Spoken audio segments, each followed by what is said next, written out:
The Best Nest by P.D. Eastman. Mr. Bird was happy. He was so happy he had to sing. This was Mr. Bird's song. I love my house, I love my nest. In all the world, my nest is best.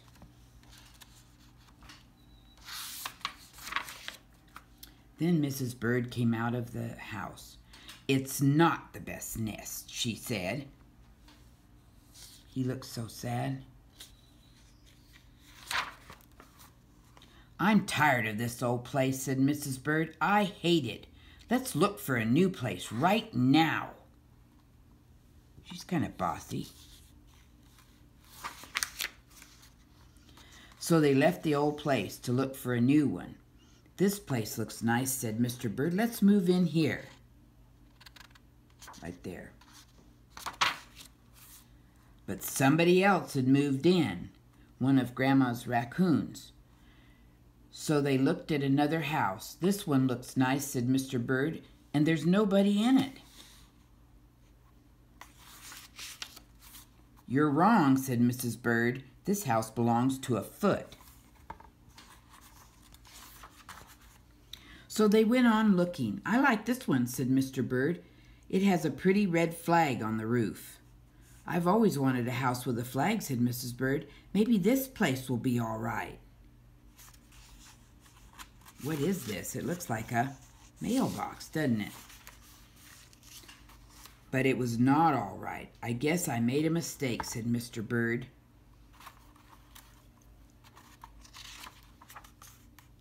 You make too many mistakes, said Mrs. Bird. I'm going to pick the next house. And here it is, right here, in the top of the church steeple. They flew in. They looked around. Isn't it too big? Asked Mr. Bird. I like this big place, said Mrs. Bird. This is the place to build our new nest.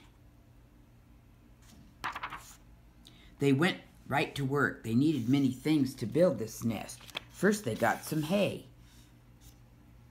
There's the hay piles.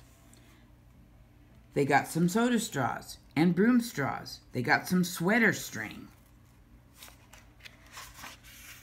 They got some stocking string and mattress stuffing. They got some horse hair. They got some man hair. Soon they had all the hay, all the straw, all the string, all the stuffing, all the horsehair, and all the man hair they could carry. They took it all back to build their nest. They have a lot of stuff. Mr. and Mrs. Bird worked very hard. It took them the rest of the morning to finish their nest. This nest is really the best, said Mrs. Bird. I want to stay here forever. Mr. Bird was very happy too. He flew up to the top of his house. He sang his song again. I love our house. I love our nest. In all the world, our nest is best. He was so busy singing, he didn't see Mr. Parker coming. Every day at 12 o'clock, Mr. Parker came to the church.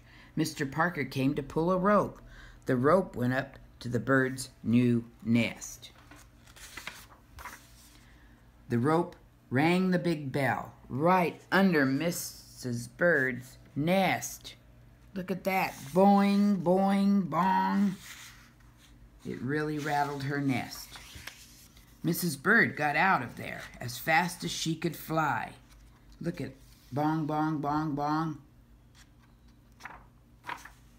When Mr. Bird came in, all he could see was a mess of hay, string, stuffing, and horsehair, and man hair, and straws. Where was Mrs. Bird? I will look for her until I find her, said Mr. Bird. He looked high. He looked low. He looked everywhere for Mrs. Bird. He looked down into a chimney, but Mrs. Bird wasn't there. He looked into a water barrel, but Mrs. Bird wasn't there. It's good she wasn't there. She would have been drowned. Then he saw a big fat cat. There was a big smile on that fat cat's face. There were some pretty feathers, brown feathers near the fat cat's mouth. Mr. Bird began to cry. Oh dear, he cried. This big fat cat has eaten Mrs. Bird. Mr. Bird flew off. I'll never see Mrs. Bird again, he cried. It was getting dark. It began to rain. It rained harder and harder, and Mr. Bird could not see where he was going. And he's crying because he's sad, because he can't find Mrs. Bird, and he thinks that the big fat cat ate her. Crash! Mr. Bird bumped into something. Look at that. It was his old house, that old house that Mrs. Bird hated. I'll go inside, said Mr. Bird. I'll rest here until the rain stops. Mr. Bird went in, and there was Mrs. Bird, sitting there singing, I love my house, I love my nest, in all the world the nest is best. Mrs. Bird smiled. I used to hate it, she said, but a mother bird can change her mind, you see.